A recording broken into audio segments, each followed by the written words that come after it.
ছানা অলরেডি কাটতে শুরু করে দিয়েছে, একটু হাতা দিয়ে নাড়িয়ে নিই। হচ্ছে একটু ঘি,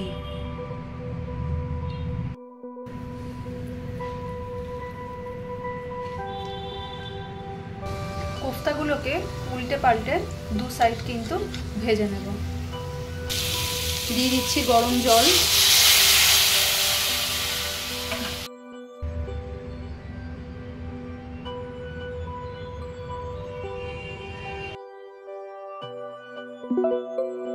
দুধ কাটানোর জন্য আমি একটা গোটা পাতিলেবু ব্যবহার করছি। পাতিলেবুর পরিবর্তে আপনারা চাইলে ভিনিগার বা ক্যালসিয়াম পাউডার দিয়েও দুধটা কিন্তু কাটিয়ে নিতে পারেন। আজকে ছানার কোফতার জন্য আমি 500 দুটো দুধের প্যাকেট ব্যবহার করছি, যেগুলো ফুল ক্রিম মিল্ক আছে। এই দুধের প্যাকেট ব্যবহার করে যদি ছানা মানে করা যায় তাহলে কিন্তু ছানার পরিমাণটাও অনেক হয় আর ছানার স্বাদটাও ভালো লাগে। দুধটা আমি কড়াইতে ঢেলে নিচ্ছি জাল করার জন্য।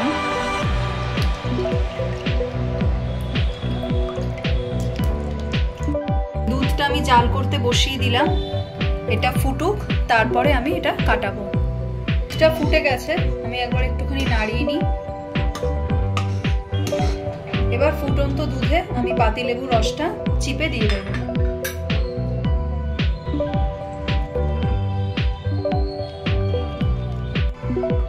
ছানা অলরেডি কাটতে শুরু করে দিয়েছে, একটু হাতা দিয়ে নাড়িয়ে নিই।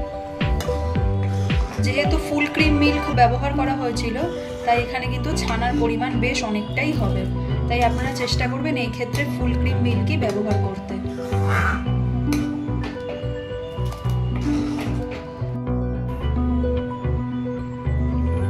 এবার একটা ছাঁকনি আর বাটি নিয়ে নিয়েছি, এরকম করে আমি ছেঁকে নেব।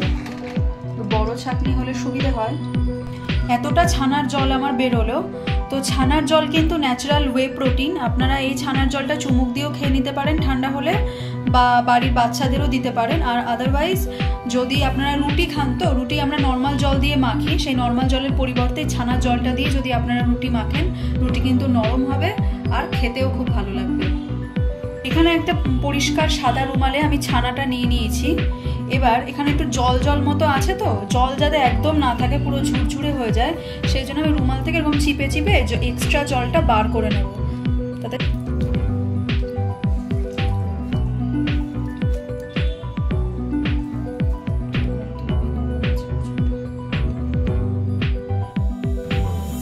ছানা থেকে যতটা সম্ভব হয়েছে আমি জলটা বার করে নিয়েছি। তবে এই রুমাল দিয়ে যখন আপনারা চিপে চিপে জলটা বার করবেন, ছানাটাকে কিন্তু আগে ঠান্ডা করে নেবেন, নাহলে কিন্তু হাতে গরমটা লাগবে। তো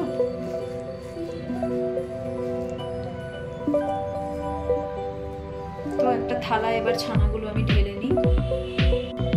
তো এবার ছানাগুলো হাতের সাহায্যে খুব ভালো করে একদম মিহিভাবে চটকে চটকে মেখে নেব।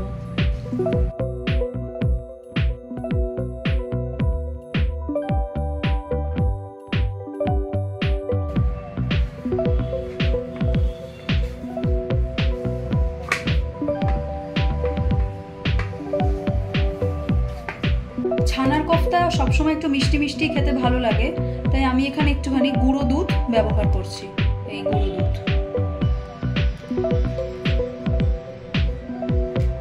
মশলাগুলো এর মধ্যে দিয়ে দেব। দিচ্ছি হচ্ছে ধনে গুঁড়ো,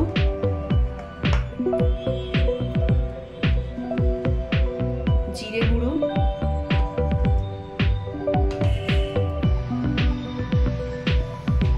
লাল লঙ্কার গুঁড়ো, হলুদ গুঁড়ো,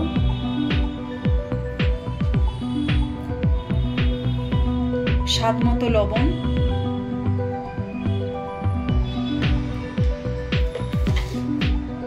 চিনি, হচ্ছে একটু ঘি। এবারে সবকিছু ভালো করে মাখিয়ে নেব।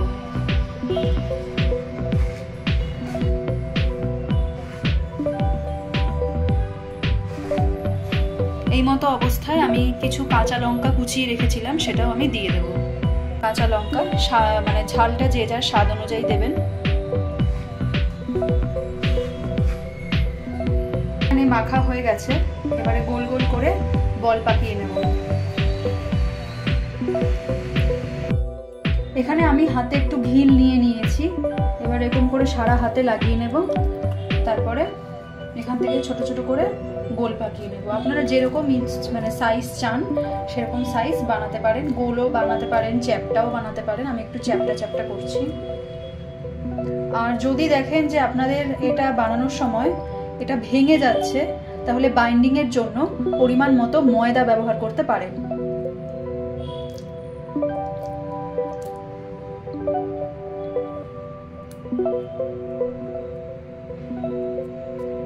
একই পদ্ধতিতে বাকিগুলো বানিয়ে নিচ্ছি।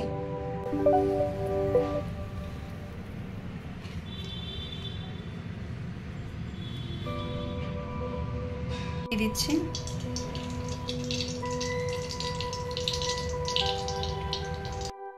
ঘি আর তেলটা হাতা দিয়ে একটু ভালো করে নাড়িয়ে দেব। তেলটা গরম হয়ে যাক, তারপর কোফতাগুলো ভেজে নেব। তেল এখানে গরম হয়ে গেছে, এবার গ্যাসের ফ্লেমটাকে লো থেকে মিডিয়ামে রেখে আমি কোফতাগুলোকে ছেড়ে দেবো। কোফতাগুলোকে উল্টে পাল্টে দু সাইড কিন্তু ভেজে নেব। এরকম একটু লাল লাল করে ভাজতে হবে। গ্যাসের ফ্লেমটা কিন্তু একদম লোতে রেখেই ভাজবেন, নইলে বাইরেটা মানে একদম পুড়ে যাবে আর ভেতরটা কিন্তু কাঁচা রয়ে যাবে। এখানে সমস্ত কোফতাগুলো ভাজা হয়ে গেছে, এই যে এতগুলো কোফতা ভাজা হয়েছে। যে তেলে কোফতাটা ভাজা হয়েছিল সেই তেলেতে এবার আলুগুলো ভেজে নিচ্ছি। আলুগুলো এরকম লম্বা লম্বা করে কেটে নিয়েছি, ডুমো ডুমো করেও কিন্তু কাটা যেতে পারে। আলুটা ভাজার সময় দিয়ে দিচ্ছি স্বাদ মতো একটু লবণ, সামান্য হলুদ গুঁড়ো। এখানে আলুগুলোকে আমি একদম লাল লাল করে ভেজে নিয়েছি। আলু ভাজা মোটামুটি কমপ্লিট। এবার ভেজে রাখা আলুগুলোকে তুলে নেব। আলু ভাজা হয়ে যাওয়ার পর সেই তেলটা গরম আছে, তো সেখানে দিয়ে দিলাম জিরে ফোড়ন, 1 পিঞ্চ মতো গরম মশলা গুঁড়ো, আদা বাটা, দুটো মাঝখান থেকে চিড়ে রাখা কাঁচা লঙ্কা। এবার একটু কষিয়ে নেব। একটা শুকনো লঙ্কাও দিয়ে দিলাম। গ্যাসের ফ্লেমটা কিন্তু আমি একদম কমিয়ে রেখেছি, নইলে এটা পুড়ে যাবে। টমেটো দিয়ে দিলাম। এখানে আপনারা টমেটোটা কিন্তু গ্রেট করেও দিতে পারেন, যেটা সুবিধা হয়। টমেটোটা হালকা ভাজা ভাজা হয়ে গেছে, এখন একটু সামান্য জল ঢেলে দিচ্ছি, গরম জল। আর জল দেওয়ার সময় গ্যাসের ফ্লেমটা একটু বাড়িয়ে দিয়েছি। এটা জলটা পুরো মাখো মাখো হয়ে যাবে যখন, তখন আমি মশলাগুলো দিয়ে দেবো। টমেটো, আদা রসুন পেস্ট এগুলো একদম খুব মানে ভালো করে কষিয়ে নিয়েছি। এবারে একে একে মশলাগুলো আমি এর মধ্যে দিয়ে দেবো।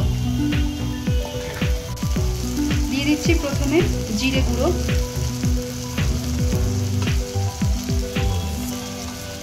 এক চামচ মতো ধনে গুঁড়ো, সামান্য লাল লঙ্কার গুঁড়ো, স্বাদ মতো দিয়ে দিচ্ছি লবণ, একদমই অল্প করে হলুদ গুঁড়ো দিচ্ছি, আর একটু দিয়ে দিচ্ছি চিনি, কালারটা যাতে খুব ভালো আসে সেই জন্য। এবারে আবারও একটু জল দেব।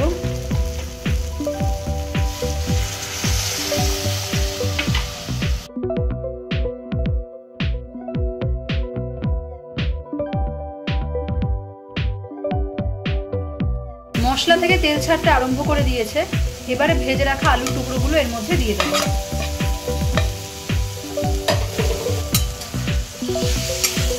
মশলার সাথে আলুটা ভালো করে কষিয়ে নিচ্ছি।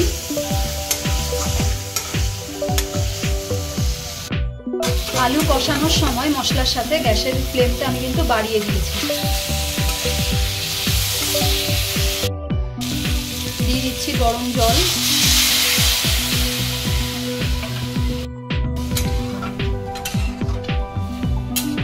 এবার এটাকে একটু ফুটতে দিতে হবে।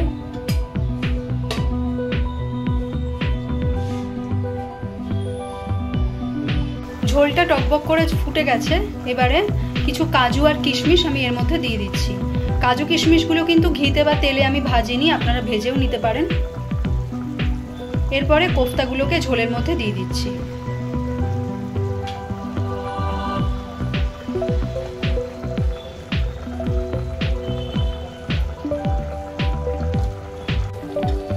একটু সাবধানে কোফতাগুলোকে মিশিয়ে দিচ্ছি ঝোলের সাথে, যাতে ভেঙে না যায়।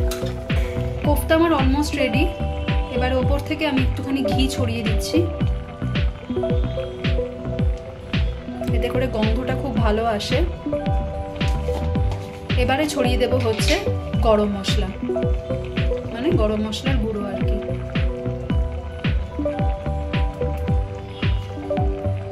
গরম মশলার ঘি একদম শেষে দিচ্ছি, তাই খুব একটা নাড়ানোর আর দরকার নেই। জাস্ট ওই একটু খুন্তির সাহায্যে একটু ভালো করে একবার এপিট ওপিট নাড়িয়ে দিলেই কিন্তু আমাদের রান্না কমপ্লিট।